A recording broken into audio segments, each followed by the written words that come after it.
I want to see the light. I'm not going to talk until I see a red light. That's what the big guys owe. I would like to refresh a bit, since you've had a few hours, of what we were last noting about how in a certain way life keeps men engaged in what I had referred to as a double dummy whammy. For instance, men being involved with a continuing discussion over, is astrology valid? Is religion for real? Does psychological therapy, does it work? And I was pointing out, my descriptions were that the real questions were not, does astrology or work, or is religion valid? That the real question is what kind of, assume it does work. Then the real question was, what kind of damn dummy would use it or need it? Now you've had a few hours. So I want to point out, because there could be people outside of here that would someday hear this. Let me point out that everyone has friends, family, who indeed are religious, for instance, or might be engaged, participating in psychological counseling, and they are not dummies. It would only be that such things would only be dumbifying to a revolutionist. To ordinary people, to ordinary minds, such assistance is very proper, and it does not turn them into dummies. That might seem to some of you an obvious thing to back up and say, but that certainly is easy for the old mind to start wandering down, even if you don't sing folk songs about going down that road feeling bad, which I hope that old sergeant tonight, I was hoping, took care of the even possible, threatened revision of folk music in our time. Somebody promised me once that it was on a similar basis with disco, that it said, the sign said, it's not sleeping, it's dead. But at any rate, it is very easy, back to where we were, for your mind to get going along certain lines. And perhaps me make some comment, or you to pick up some idea just on your own about, just individually, what certain things have become, if you were king of your own mountain, that there have been certain molehills come back up, and now you feel like, well, or you kind of laugh at them, scoff at them, kick at them. And it is a solid fact for me to say, as I did, that all of these kinds of important questions, what seems to be marital age, maybe I shouldn't call them that. I just wanted to say, intellectual assistance, intellectual extenders. Are you talking about the kind that you order from the mail order places, or are you talking about stuff that General Mills puts out to mix in with hamburger meat? Now, I don't know. It's according to what you would use on your private parts, I guess.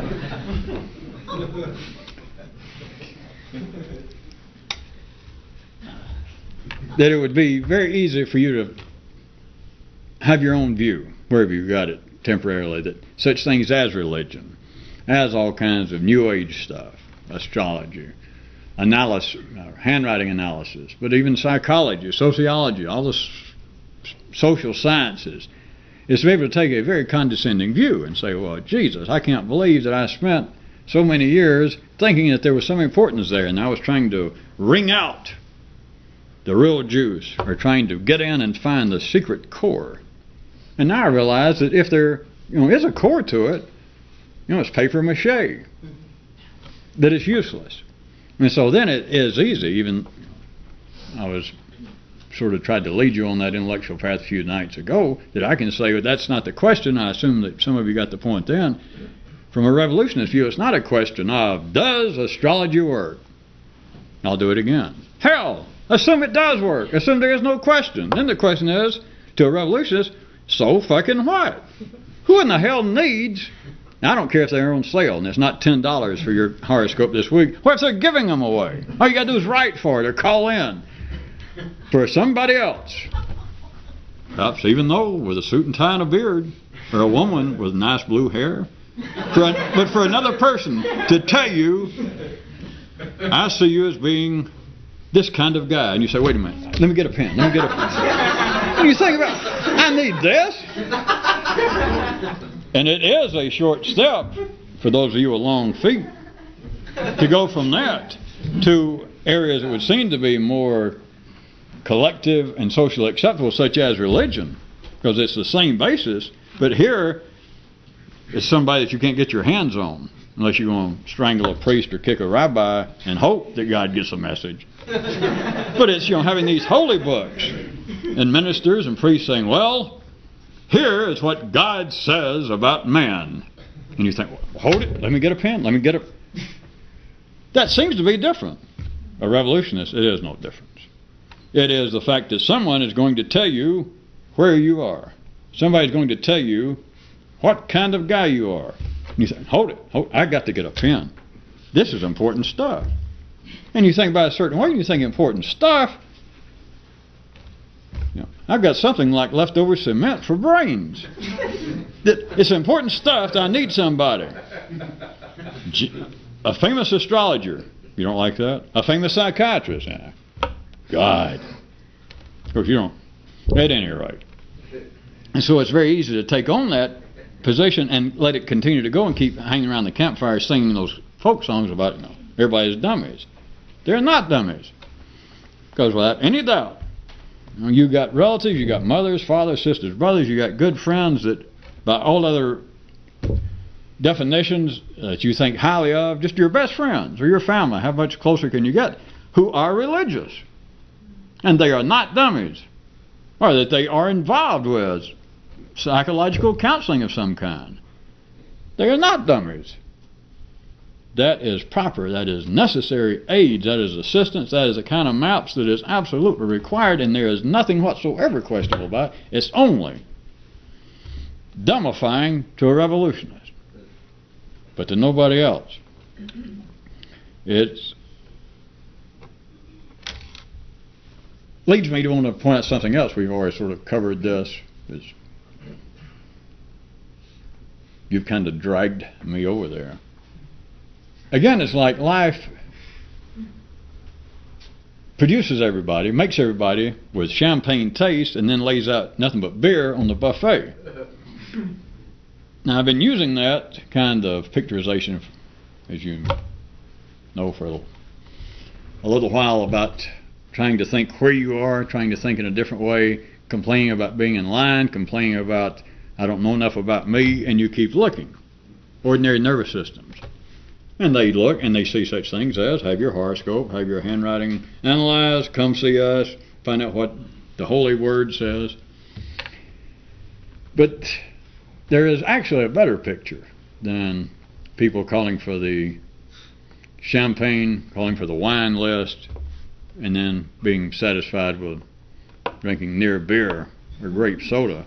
There is actually a better one that's still related to this. Everyone's heard the old picturization. I don't even have to make up anything about the carrot on the stick, and I assume all of you, well, let's make sure that we're all dealing with the same basic or the same interpretation of the adage. It was the idea that you would be sitting there in your little cart with a horse, and in front of the horse's face there's a carrot on a string, and the string attached to a long pole that is then itself attached to the horse's harness.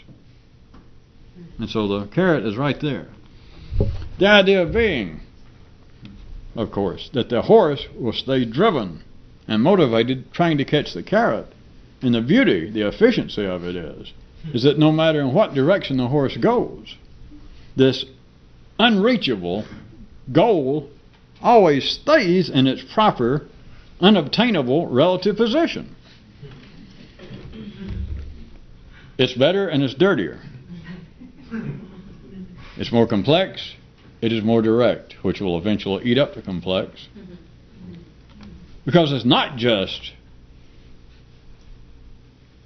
or it's a little more exemplary than just a man standing out front and saying, "Boy, bring me my Maserati." And everybody says that. Bring me my Lincoln Town Car. Bring me my... And everybody has brought around to them a 49 Volkswagen Bug. And everybody gets in the car and drives off. But if you do happen to run up and say, ha, ha, ha, I thought you had a fancy car, then they complain. But everybody stays in line, everybody stays in their place as long as they can complain. It is like the open-endedness of the nervous system. It is the fact that everyone is made. You're born with champagne taste, but yet in your lifetime, all that's going to be laid out on the table is cheap beer. That's it. But rather than being there, which almost leaves you at a polarized basis, consider a more spatially complex picture of the horse. And to his own, you understand, to his own harness, tied to him is this pole going out just over his head, a string on it, and down there a carrot. So no matter which way, the horse, humanity, history, evolution, nations, no matter which way the horse goes, this unobtainable goal is always right before him. It stays in its proper relative position no matter what he does. That, may I suggest, speaking a word for life, it don't get much more efficient than that. And thus the horses, thus humanity, can debate in perpetuity the possible values of vitamin A without ever tasting a carrot. But see, if you can follow that with the nervous system itself, that your own nervous system, look at it as being the complete picture, is right up at the end where it is still open, right? The one end that you can hear some of this, right? The very end that is still open enough that makes you continue this, would be like the carrot in front of the horse. It is like the end of your nervous system that is still alive, that is not yet as flaccid, as calm as it's supposed to be, assuming you're over 15 or 16 nowadays. But it is like over the open end of your nervous system there is this complete picture of this pole with a carrot, and it's hanging over, and no matter where you look, no matter what you do. And it's true, as everything is, an operative for ordinary conditions and revolutionist conditions, because therefore ordinary people, no matter which way they look, there is no way out. The goal is always right before you, which is the point that one of the guys was saying tonight in the Kyroot, what's the sense in trying to kick a habit, because a new one's just going to come kick in. So it's with ordinary people, no matter where you look, no matter what you try to change to do, you go from being an irritating drunk to what? An irritating reformed alcoholic. Crude but efficient picture. But then still in a revolutionist sense, there's another one. The kid tonight in the Kyroots was pointing out another reason to want to move. You remember that one? That was just the punchline. You fill in the setup. That is, a revolutionist, no matter where you look, it's always the revolution, if you know how to look. Then no matter where you look, it's not. There's a contest between your thinking and everybody else's. It's not that you look and that, yes, I'm correct, and everybody else is a dummy. It's that everywhere you look, there is still the potential to see more, to think more. And it doesn't matter where. The carrot is always there. Except, I might add, that in a sense, the revolutionist invents his own carrot. Because if we've gone this far, let's put it this way. As one rebel sergeant was telling the troopers tonight in yet another, Kyroot, that in a sense everybody makes up their own reality. The thing is, everybody else is trying to follow this carrot, trying to get it. Not only can they not get it, in one sense, it's imaginary anyway. So everybody can have a chuckle like, ho, ho, stupid humanity. But wait a minute, the revolutionist, then if he is not simply chasing, which he can't catch anyway, but if he's not chasing this carrot on a stick that stays relatively out of reach forever, if he's not chasing that, and if he's not chasing one that's imaginary to begin with, then what's he doing? Chasing one that he made up. And several people said, I'm not going to bother to pick up my pen because I'm not going to write that down. I have no idea what that means. Sir, as Kyroots said tonight,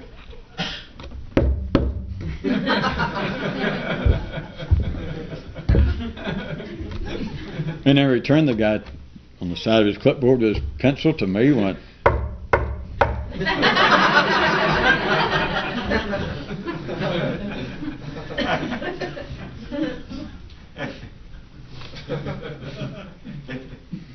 well, I was trying to control my temper because I was trying to think of those famous calming words of Merle Haggard. I've got swinging doors, a jukebox, and a sense of humor.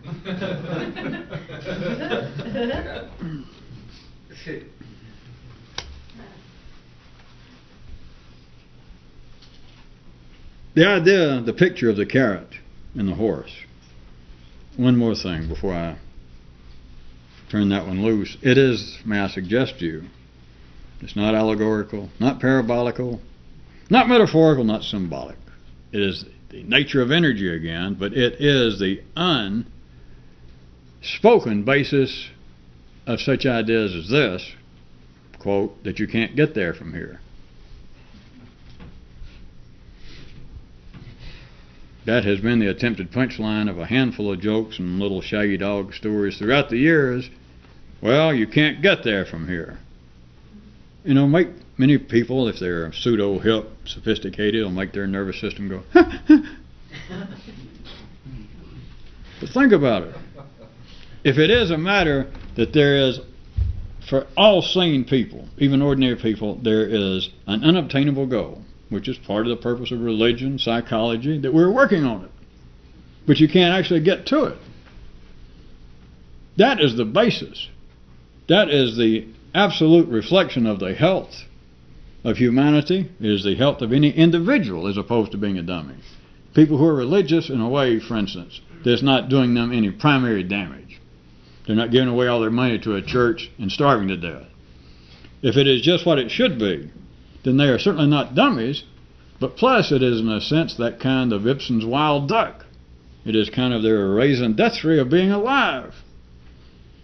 It is a carrot continually in front of a stick, and it is the reality of you can't get there from here. Because if you could get there from here, at the ordinary level, it would be, I'm inclined to say suicidal, and I don't mean that necessarily literally, but it would certainly be a grave disappointment. Do you understand? For a nice person who had been a follower of a great church to finally walk in and see the Pope with his dress down, or to walk in and catch a rabbi doing something totally unkosher. It just kind of, with ordinary people, just kind of takes a lot of the fun out. You don't want to get there from here. Not ordinarily. You're made to say that if you're ordinary people. You're made to be in line, and you keep thinking, I want to go somewhere else other than where I strongly suspect this line is headed. I want to go somewhere else. But at the ordinary level, you can't. But you can say you do. You can complain about it. It is a sign of sanity. But notice, it is really arranged profitably for life and for the individual, although they can't see it, so that they can't get anywhere else. That you can't get there from here, wherever there is. What I want to do is be, and you fill it in, a real, solid, unconditional Christian, Jew, Muslim, just to figure out the obvious. You can't get there from here. Because if you could, you'd starve to death. Something would be amiss in the spatial world if the basis of the picture of the carrot hanging on a stick on a long pole that's tied to the horse, so that no matter which way the horse goes, relatively speaking, this unobtainable goal stays just out of reach, but stays in a relative position where it's always been. But it gives the illusion, it gives the spatial impression of some progress, believe it or not. Because as far as the horse is concerned, if you're not losing ground, if the carrot's not getting further away, then it's like progress. Because at least the horse finds out, well, I can turn this way instead of just having to go straight ahead like some kind of blind possum in front of a Peterbilt. I can turn this way, and I haven't lost sight of the goal. There's a certain amount of freedom of will. I can move about, I can look this way, and the goal's still here. It's like a Baptist saying, yes, I want to go to heaven, and I know you can't drink, but if you drink and none of your friends know about it, is that really that bad a deal? And it's like, you look, and it's not, you hadn't lost sight of the goal. I hope I didn't lose you there. It's a variation of the old joke about what's the difference between a Baptist and a Methodist. Or being a Baptist, the original story was, being a Baptist will it stop you from sinning? And the answer is no, it just stops you from enjoying it. But see, that is the relative position that no matter which way you look, even if you apparently look far off from the goal, which is the basis of polarized reality, that if somebody trying to be a good Christian, a good Catholic, if they do something absolutely against the tenets of the Catholic Church, they look away, they do not lose sight of the carrot. That is, you can suffer over it. Have you already forgotten one of the first things they taught at preschool in one place? Kyroots laid it right out. Is that they teach the young neophytes that to eventually help people, to make them eventually feel better, you got to first make them feel worse. You can apparently look off from what would be the finite goal, that I want to be a good whatever, Catholic. And so you do something completely un-Catholic. Just look off in the other direction, but have you lost sight of the carrot? No, because you can look off and go, Jesus, holy, Mama Mia, I feel terrible. I should never have done this. I couldn't do anything more un-Catholic. The carrot's still there. Of course, ordinary people say, well, no, it's not the same thing. Ordinary people would say, wait a minute, that's just it starts with an O. Oklahoma? No. The opposite. Wait a minute. It can't be the same. That's the opposite. You're talking to me now, ordinary intelligence. You have picked out the opposite instead of looking at the Catholic goal, or the Republican goal, the Whig goal. Where from the Whigs? Ordinary intelligence will say, all right, instead of looking, keeping one's eye on the Catholic goal, you're saying now that somebody trying to just do something completely un-Catholic, and listen, how can you even talk about it in the same breath? Well, I didn't make it up. The people who do it talk about it in the same breath. Well, they do. They holler, oh, and they rent their clothes. I don't know how anybody rent clothes, but they're so cheap. But as people, they scream and they moan that, oh, I'm doing something completely un-Catholic. Do you understand? The carrot's still before them. It's only ordinary people say, yeah, but it ain't the same thing. I'm suffering over not doing it. Listen up, Bunky. Listen, can you hear? Not me. Can you hear what you just said? And of course they can. I'm being dramatic, if not silly. The carrot stays relatively in the same unreachable position because it's tied to the horse. So it doesn't matter where the horse goes, the carrot's always there. And the man doesn't have to worry about it. The horse will keep moving because the carrot is always there. The man does not. It'd be a different story now if the guy up there on the wagon had the pole. Now you could say, well, he can do the same thing. Yeah, sort of. But what a waste of time. That he's got to keep watching the horse and do this. All you got to do is tie it to the creature so that the goal, that is the unfinished part of life itself, is inside the creature is what it amounts to. But as long as it's tied to the creature, no matter where you look, you can't get away from it. That is, you can't get there from here. To even draw metaphors closer, again, it is efficiency on 4 real well-shod hooves. You can't get more efficient than that. You can't get more efficient than to be set up in a situation where you can, as far as you can tell, go in the opposite direction. I'm sick of this, I'll back up. Life's not going to push me around like that, I'll show them.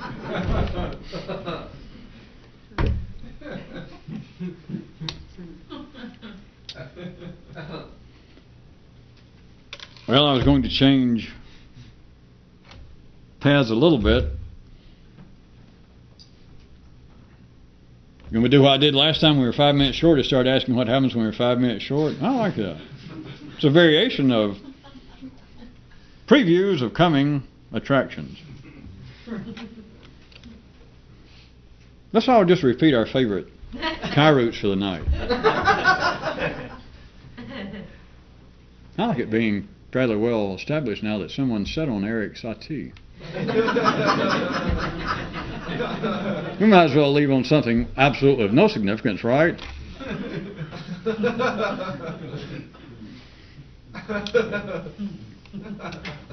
Well, you can fill in the rest of the tape, right? Do I have to do that again? I'll make up new Kyroots, even as we stand here. All right, here's one. There was a young man from Tucker.